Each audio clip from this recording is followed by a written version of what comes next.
Hello everyone, my name is Adriana Cossé and I work in the government team at Esri UK.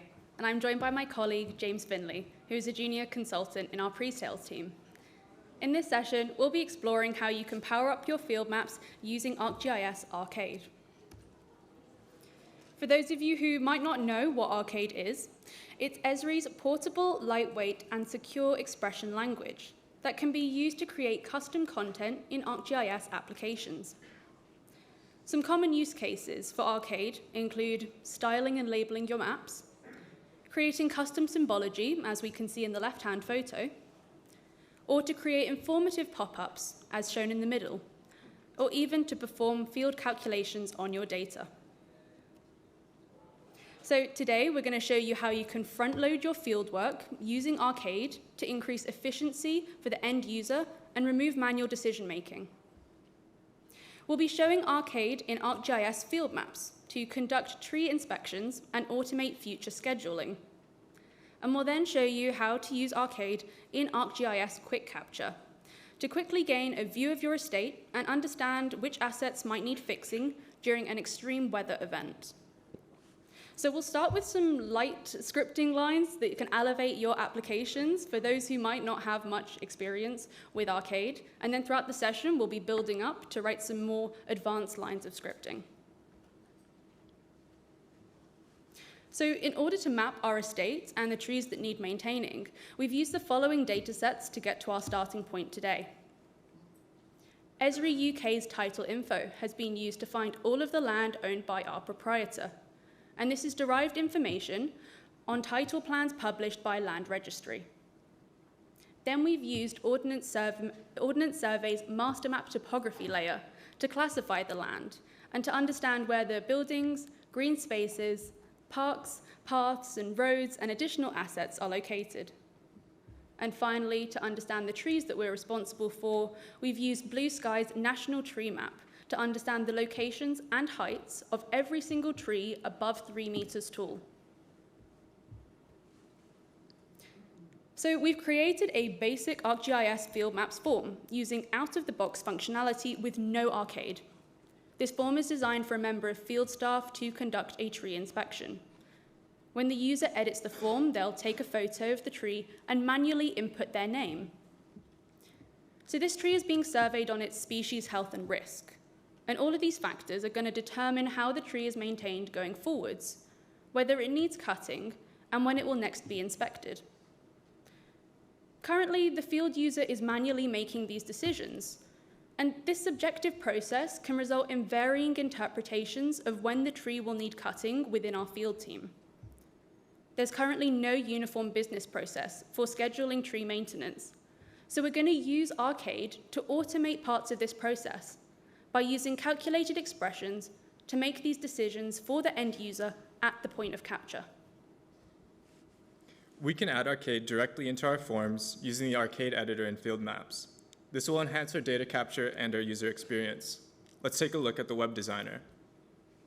Here we are in the web designer for field maps. And if we go to an existing field, such as the inspected by field here, and scroll all the way down to the bottom, we can add a calculated expression for this field. This will pop up the Arcade editor. Here we can add a new expression. We can title it, give it a name so that we can use it in existing fields or later fields. And then in the Arcade editor, we have access to everything we might want to do with code, such as adding in comments to guide the user as to its purpose, as well as accessing the profile variables, information about the layers in the map, and functions that we can use to start building out our expressions. As you can see here, we have an array of functions to choose from. In this case, we're doing a simple return where we want to find the full name of the logged in user. So if I grab some code and paste it in, we'll see some dynamic feedback in our Arcade editor telling us that we've defined a variable portal, but we need to name it correctly in the next step. Lastly, we just need to go ahead and return the full name of the user. As we do so, we'll see some helpful feedback letting us know that we want user.fullname. If we go ahead and run this, we'll go ahead and get my full name, so that's a good output, it's working correctly. And if we check the log, we can see the execution stats, such as how long it took to compile. But if we want to do a bit more advanced Arcade, we can start adding in some of our own custom business logic at the point of capture. So in this case, we're inputting information about the health and the risk of each of these trees, but we might have internal business logic that defines whether or not a tree needs cut and when it needs cut by based off its risk and health status. To input this business logic, we can check out some code that we've already put in the Arcade editor. Here, we're taking some questions that we've previously input in the Field Maps app, and then we're setting up our own business logic to define how many days we should return to a tree based off the risks that we input in a previous question. We'll then use a combination of the now function and the date add function so that we can determine when we need to respond to trees based off their health. Then using this if-else statements, we can check whether or not a tree does or does not need cut. In the event that a tree does need cut, if cutting equals 1, as we see in the next line here, we can go ahead and create a new variable, days to add, and pull out our business logic, which defines how many days we should add on to the existing tree for the new inspection. So we can go see here, variable days to add, and then we're going to tack it on using that logic config previously. We'll go ahead and return that onto our statement if it meets those conditions. And then the event that a tree is diseased or damaged, we just need to return to it in 6 months. If it doesn't meet any of the other conditions, in 2 more years. Lastly, we can enhance the data that we're currently capturing using other layers in ArcGIS Online or our project map. So if we scroll down to the calculated expression here, we can look at how we can use a little bit of spatial analysis at the point of capture. So we'll start with some information about our tree. And what we want to know is that if we're looking at a tree that's damaged, diseased, or dead, this might impact some of the titles that we own on our estate. So what we want to do is go ahead and bring in this title info data set so we can do some spatial analysis with it. In this case, I'm using the feature set by name function to pull in the title info layer into my script, and I'm going to bring in the title numbers as well as their geometry. Next, I'm going to buffer each of my trees by its height in meters. This will create a radius around it that we can use in the next step. Here, using the intersects function, we can check all the titles that fall within this search zone. And in the event that there are any trees in that search zone, what we want to do is create a string where we can store these all in a text field, which we can use later for different calculations. So in this case, we've created a feature set, and what we can do is loop through it, and if there's any intersecting titles, we want to go ahead and store their name in that string. Lastly, we'll just clean up our string. As we can see here, there'll be 2 titles that intersect our diseased, damaged, or dead trees buffer. But it's not just data capture that can be improved using Arcade and field maps. We can also use Arcade to help customize our geofence alerts. Geofence alerts allow us to send messages to our users when they enter or exit certain layers on our map. So in this case, let's jump into the Arcade designer to see what this looks like. If I go to the geofence pane and click on our existing geofence, regular work hours, we can take a look at what our code is kind of doing. To begin with, we're starting with the title info layer on our map, and we have a 20-meter buffer around it. But what we want to do is customize our message to check whether or not our user is within the normal start and end hours for operations. So in this case, we created a custom function which checks the current system time of the user's device against our starting and end hours. In the event that our user's outside of normal hours, we want to send them 1 message, but if they're there and they're there on time, we want to send them the second. So what we can then do is use this function that we've just created to check every time that a user enters this buffer on our map, we can go ahead and make sure that we're returning the appropriate message based off the time of day. So now let's take a look at what this looks like for the mobile user. So now that we've added Arcade to front load some of our work for our field users, we'll see how it looks. When the user enters the area of our ownership, they'll get a notification, depending on the time of day, letting them know the times that they're allowed to do inspections. They can then edit the tree point and take a photo of the tree, as we had done beforehand. Now, you'll remember the user previously had to add their name and the date and time of the inspection manually. But this now auto-completes as a read-only field, saving the user time when completing the form. When the user updates the tree species, the health, and the risk, the form automatically auto-populates whether the tree requires cutting. And if so, it's going to generate an appropriate date for the inspection. As this tree is diseased and it poses a medium risk, the Arcade running in the background has determined that the inspection should be repeated within a few weeks' time. and it has also identified the land parcels at risk if the tree were to fall. Overall, this form is much quicker for the end user to complete, and it removes the manual decision-making around when the next inspection will occur. So now we're going to showcase an ArcGIS dashboard of the results of all of the tree data that was just updated in the field using the field maps form that we just looked at.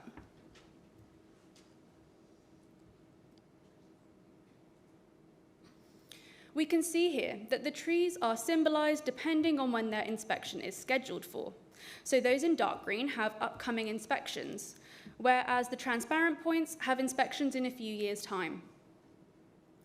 Visualizing this in a dashboard allows us to quickly filter and query the data, so you can see all of the elements are updating dynamically. Within field maps, we wrote Arcade that would calculate which land titles would be affected if high-risk trees were to fall, based on a buffer of the tree's height. So we can visualize this data to see that those titles, which are in darker red, have the highest risk. Now, because Arcade was added to our field application to enrich our data at the point of capture, it's minimized manual decision-making that was also subjective, so it's made it easier for the field staff to collect quickly high-quality data. Now, it should be noted that the automated data that was collected with Arcade can be overwritten manually if you need to. So this simply, adding the Arcade speeds up the decision process for the end user. So we've looked at inspecting our trees with our existing surveys, and now we'll move on to our second scenario, which is identifying hazards and incidents within our ownership that require fixing after a storm or an extreme weather event. And to do this, we'll use ArcGIS QuickCapture so that field staff can quickly collect reliable incident data on the go. Within QuickCapture, you can understand where you're located, and to report an incident, simply click the correct incident type button, take a photo of it, and report its severity. The idea here is to make it as simple and quick as possible for the end user to collect their data.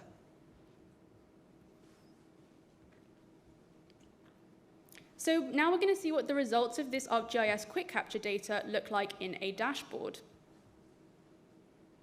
Without the use of Arcade, we can simply see the data for all of the incidents have been reported, and we can see the types of incidents, the severities and the risk, the photos taken in the field, and the date that it was reported on.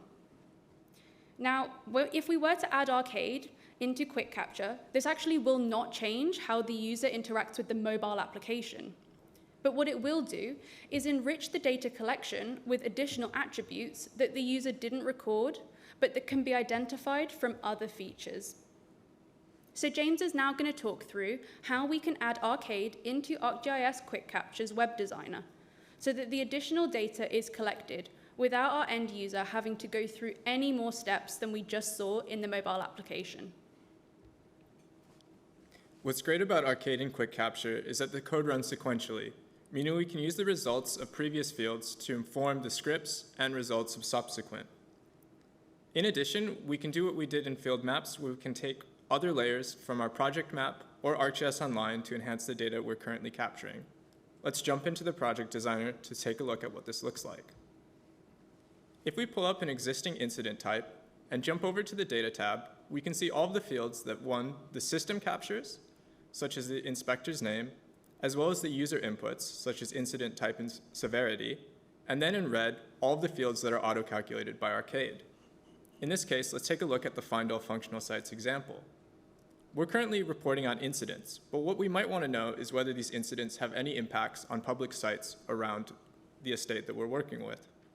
So what we can do is pull in the OS OpenMap local functional sites, which have information about hospitals, care homes, schools, and transport stops within the area. We can then do something similar to what we did in field maps, where we do some spatial analysis at the point of capture. We'll create a search zone around our feature, and then we'll find all the public buildings that intersect that search zone. In the event that there are any public buildings, using this if statement, we're going to go ahead and report them in a site string like we did previously.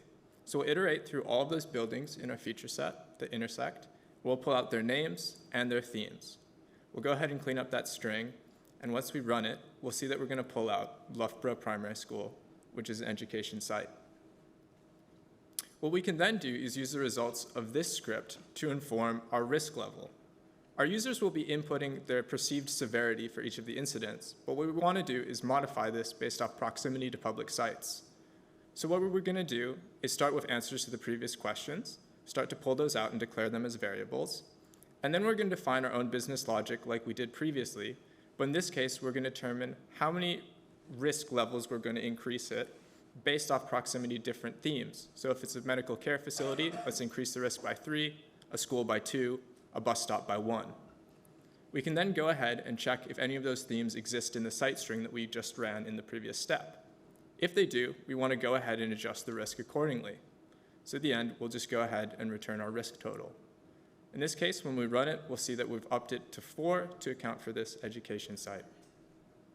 But now that we have this adjusted risk total, what we can do is triage our incidents and let us know when we need to return to each of these to resolve these incidents by. So like we did previously, we'll use a combination of the now function and the dateadd function, and we'll use our business logic to determine how many days we need to return to an incident by. So we declared our risk factor from the previous question, and we set up our logic config in a little array here, which determines that for low-risk incidents, we need to return to them by the end of the month, but like a risk factor 4 incident within 10 days. We'll then go ahead and add those on using the days to add variable and the dateadd function in the next step, where we're tacking on our business logic onto the current time. So you'll see here, we've added a date in the future. Now let's take a look at what this would look like for the operations team. So we're now going to take a look at the enhanced version of the same dashboard from before, but this time we're going to see all of the additional data that was just collected in the background. So in the top right-hand corner, we can see the risk level that each incident poses, and this will determine the date that the issue must be resolved by. With the addition of Arcade and QuickCapture, reporting incidents is no longer only about the incident severity, but it's now about the severity within its geographical context, and this is captured through the risk score. We can also see additional information on the incidents that are affecting public facilities. So this is where we can see storm incidents that pose a severe risk and are located near schools and hospitals, for example. So we know that these incidents must be rectified as soon as possible. Overall, we can see how Arcade can be used in QuickCapture to conduct on-the-fly spatial analysis to calculate the risk scores of incidents and their proximity to key buildings, therefore enhancing our data without adding any additional steps for the staff who's collecting data in the field. So today, we've shown you how you can add Arcade into ArcGIS field maps and ArcGIS QuickCapture to power up your field applications. Thank you for watching, and we hope that you've been inspired to add some Arcade into your field apps. If you'd like to learn about Arcade more generally, please scan the QR code on the screen, and this will take you to our latest blog on Arcade's keywords, what they are, and how to use them. If you've got any questions, you can find us in the tech zone in the break after this session. Thank you.